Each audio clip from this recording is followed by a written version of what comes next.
this is Scott again from Scott in the System. Sorry I was in winter hibernation for our new season. Our first guest here is Coleen Davis from Alternatives in Motion. Thank you for coming today. Thank you so much for having me, Scott. Would you like to tell us how your mission has changed since you're in the organization's inception? Definitely, yes. Well, our mission today is we enhance independence and freedom through access to mobility equipment. And what that means, Scott, is we take in gently used equipment from the West Michigan community, keep it in our inventory, and then we work with the medical community here in West Michigan and place it with persons with disabilities in need. And originally, the concept 25 years ago for Alternatives in Motion was they were purchasing equipment outright for people in need.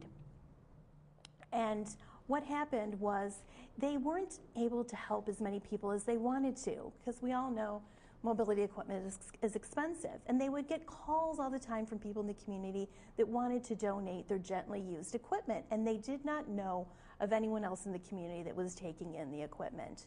So they thought, after several years of contemplating this, why not get a larger space and start this model to be able to help more people. And it's grown substantially since they started that, and it's really people giving to people. It's an amazing, amazing mission and vision. And what areas do you cover exactly? We cover the entire West Michigan area. We have a 17-year-old van that we use to pick up and deliver 90% of the equipment that's donated and another 90% of the equipment that we place. So we try not to go too far, but we are very lucky to have the van, and we're able to pick up and deliver the equipment. Sometimes people don't have access to their own private personal vehicles. They use public transportation. So it's really been amazing for us to be able to pick up the equipment from people when they want to donate it, and then vice versa with people that we're donating the equipment to. I can, totally understand, because I had a few old wheelchairs that I wish I could have donated to you guys, but just the simple process of getting them from point A to point B seemed like a major undertaking. Exactly, yeah. And as you know, Scott, we have a large inventory because not every piece of mobility equipment is right for every person. Everyone's unique, and that piece of equipment is unique to them. Right. Gee, everybody thought one size fits all. No. Yeah, no, not at all. Yeah, we have people ask us all the time, why do you have so much equipment? And that's really the answer, is we don't want to just place the piece of equipment with someone that needs it. We want to place the right piece of equipment with them so that they're safe and healthy. When we place a piece of equipment with someone, for instance, we have a client recently, mother of 6, right here in Grand Rapids, and the chair that she had wasn't safe for her to take the bus. So we gave her a new chair, and now she's able to go to work, taking the bus, and able to provide for her family. So we're not just helping her, but helping the entire support system that she has. So in short, her chair was not so-called ADA compliant. Exactly. Okay. How has funding for mobility changed the insurance industry? Yeah, we have seen an amazing increase in requests. We helped 203% more people with one piece of mobility equipment or more in the past 2 years. So we went from helping in 2015 95 people to helping 402 last year. So they're coming to us. The insurance industry has changed, we know this. And what the insurance industry is doing now is they're only providing one piece of mobility equipment every 5 years for most persons with disabilities.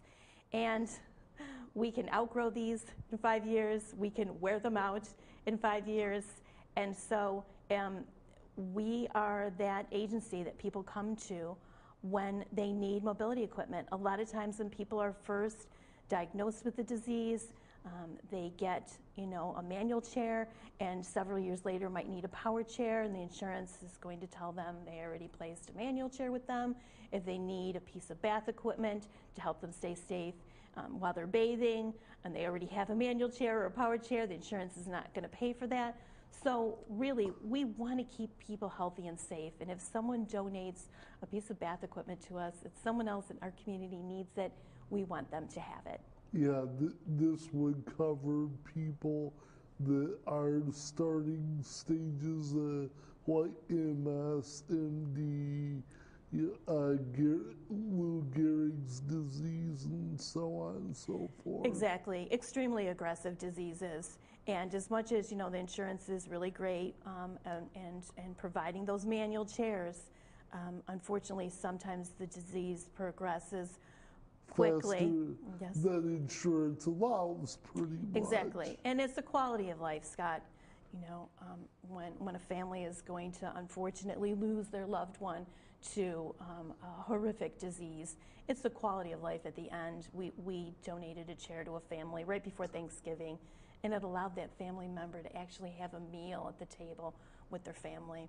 So it's really about having dignity for people in need, and they shouldn't be penalized for their disease, and should be able to have the freedom and independence everyone else has. Yeah, that would not be good for anybody to be restricted to bed, could not have a family Thanksgiving dinner. Exactly, yeah. I mean, we helped a woman this past year, Art Prize. She wanted to tool around Art Prize, and she has a walker. She hasn't succumbed to anything else yet.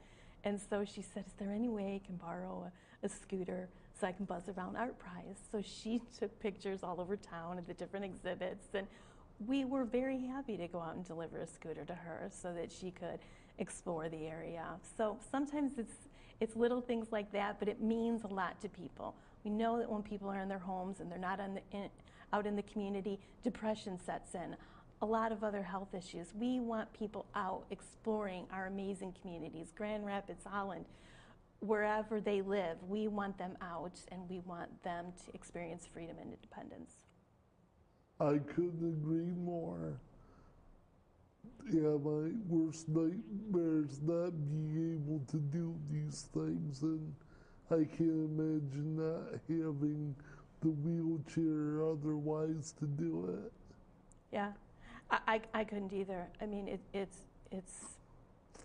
amazing to me that people don't have what they need, but we have really great advocates for us in the medical community, especially here in Grand Rapids, that do home care and see people in their environments and calls up and say, we have a client that needs this, can you help them? And that's the relationships that we love here and partnerships that we love here in town, is that there are people that care about other people and want to see them succeed and want to see them healthy and safe and out exploring our communities.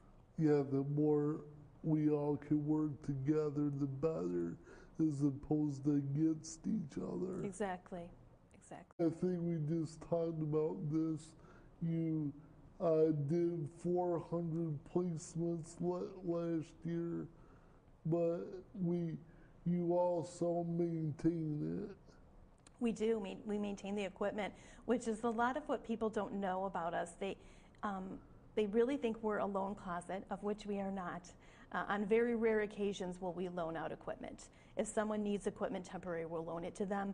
But most of the equipment we place with people permanently. We want them to have that freedom and no strings attached to it.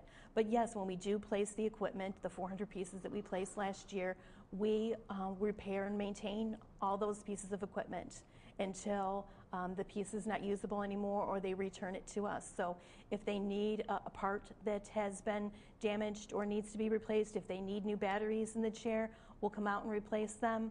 Whatever the case is, we had a really great client here that goes to the community college that was using a mouthpiece to make his chair moves quadriplegic, Scott. Or as we call sip and puff. Or Yep. Yes. And so he, through physical therapy, started using his right arm.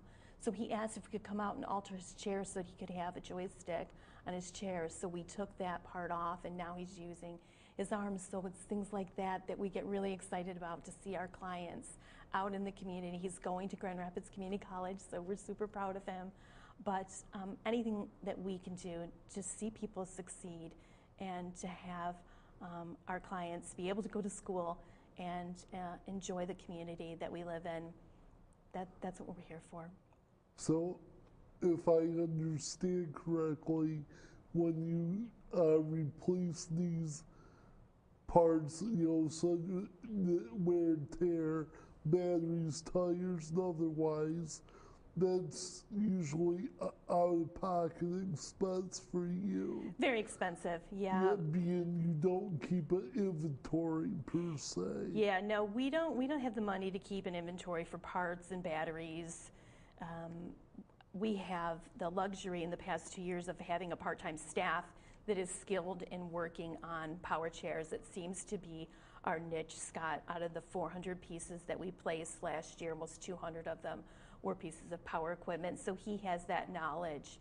And when we have a client that is having problems with their chair, he's able to diagnose that. We'll order the part, then he'll repair the chair and then bring it back out to them. But it's time consuming for us and also expensive for the parts. So it all really adds up. Very, very expensive batteries.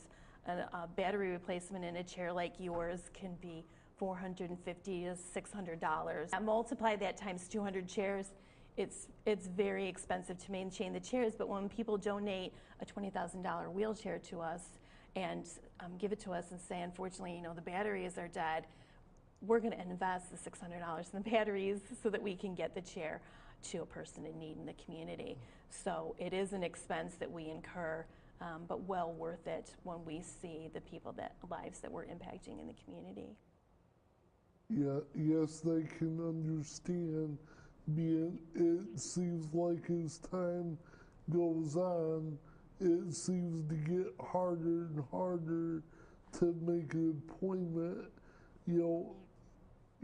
as normal per se for Airway or CareLink, being they service so many people. Right. You could be looking at 1 to 2 weeks almost before they can, service your chair or otherwise. Right, and we work with a lot of mobility partners in the community too. And if they have a client that they're working on their chair, we'll loan them a chair temporarily. So it's really great partnerships with Airway Oxygen, CareLink, Amigo Mobility. They're really good friends to us and help us out with our clients, and in return we want to help them with theirs. Well, that's a beautiful thing, just to help those out there that need it so they don't fall between the gaps of the system. Exactly. There was a 203 increase in clients in last year, last 2 years. Why do you see the need for your services to increase?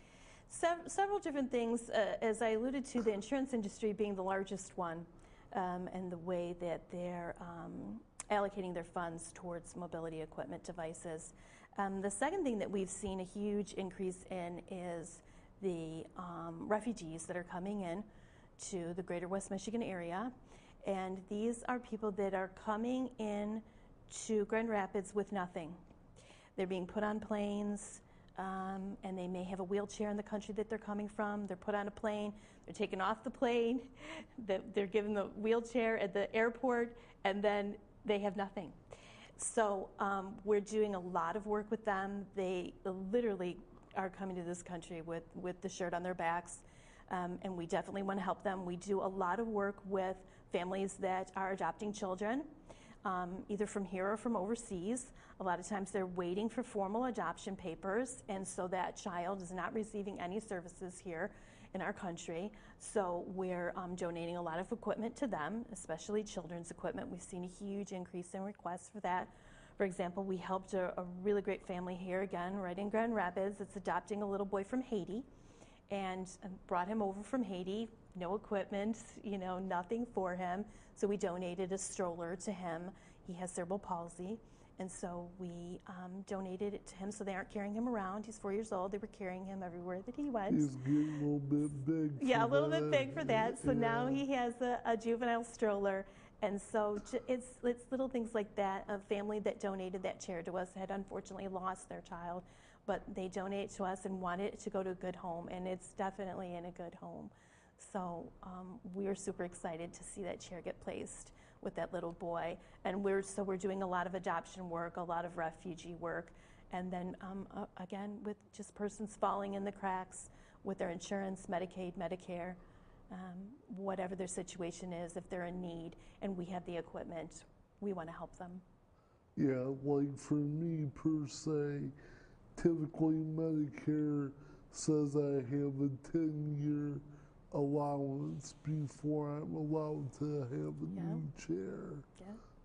So if my condition or chair breaks before that time period, that's where you would come in. Definitely.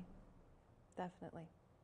I see you guys use, a 17-year-old van for these purposes, so you guys are looking to replace this.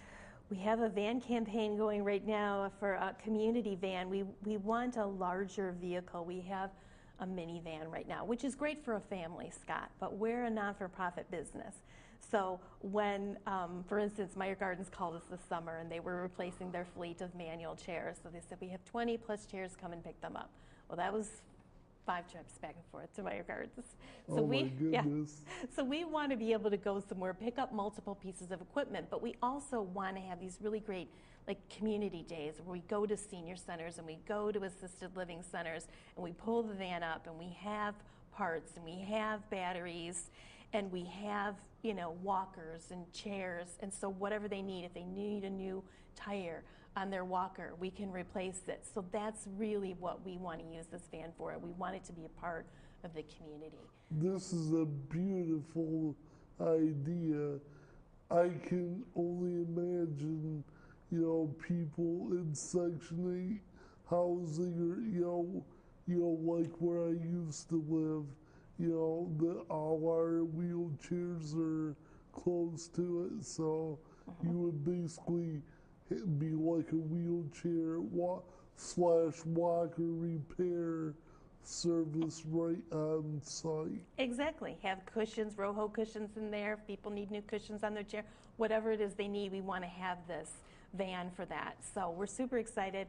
We're about halfway through for our funding, so we need more donations to make that happen, but we're super excited about the possibilities of the van, community van. How can the community help do that? Well, they can make a donation on our website. It's very easy. Our website is aimgr.org, and in the upper right-hand corner there's a little heart with a donation button, and no matter how big or small, we greatly appreciate all the donations.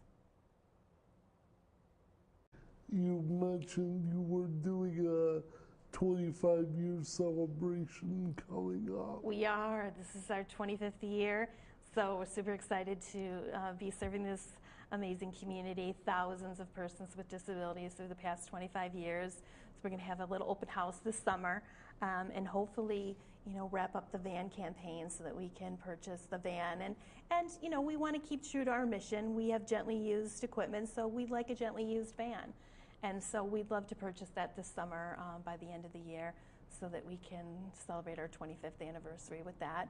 And of course, our event that we have at the end of the year, our AIM High Endurance Awards, is our 7th year that we're going into. So we have some stuff upcoming, but if anyone is interested in finding out more about us, they can apply for a piece of mobility equipment on that same website, or if they want to donate a piece of equipment that they have that's gently used, contact us on that same page. It just says, on our website, it says to apply. So yeah, we'll get back to them within a couple of days after we look at our inventory, and we have a small application, but we basically use our application for grant writing purposes. I do a lot of tracking on there so that we can leverage funds in the community, but it's a brief application, and as long as you've tried to get the piece of equipment, we have it, we'll help you. What is the placement rate? Well, almost everybody we can help. I mean, unless it's a unique piece, we have about $350,000 worth of equipment in at any given time. So the really cool thing about what we do, Scott, is if we have a chair and it's that close to being the perfect chair for someone, we'll make it right. We'll take parts off of other pieces of equipment or out of our inventory, or if we have to order a part. So we will make that chair right, and we have the skilled staff that can do that now. So we're really excited that we rarely turn anyone away unless it's something very specific. So most individuals should not feel discouraged. Exactly. Just thinking, well, I don't know, my situation may be too unusual or something like that. No, we have lots of stuff. We have bariatric equipment, juvenile equipment, children's equipment, you name it, Hoyer lifts, and a fleet of power chairs, and that seems to be really what the community has been embracing.